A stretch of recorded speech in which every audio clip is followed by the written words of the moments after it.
तर राज्यातून 5 विद्यमान भाजप खासदारांचं तिकीट कापलं गेलेलं आहे। जळगाव, बीड आणि मुंबईतील 2 मतदारसंघातील खासदारांना घरी बसवण्यात आलंय। बीडमध्ये प्रीतम मुंडे यांच्याऐवजी त्यांच्या भगिनी पंकजा मुंडे यांना उमेदवारी जाहीर झाली आहे। उत्तर मुंबईतून गोपाळ शेट्टी यांच्याऐवजी केंद्रीय मंत्री पियुष गोयल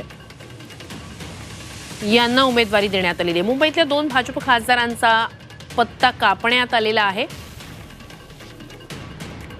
तर कुणाचा पत्ता कट झालेला आहे? बीडमधून प्रीतम मुंडेंच्या ऐवजी पंकजा मुंडे यांना उमेदवारी देण्यात आलेली आहे। उत्तर मुंबईतून गोपाळ शेट्टी यांचा पत्ता कट करण्यात आलेला आहे। तर पियुष गोयल यांना त्या ठिकाणी संधी देण्यात आली आहे। मनोज कोटक यांचा पत्ता कट करत मिहिर कोटेचा यांना संधी देण्यात आलेली आहे। तर जळगावमध्ये उन्मेष पाटील यांच्याऐवजी स्मिता वाघ या नव्या उमेदवार असतील। अकोल्यामध्ये संजय धोत्रे यांच्या ऐवजी अनुप धोत्रे यांना त्या ठिकाणी उमेदवारी देण्यात आली आहे।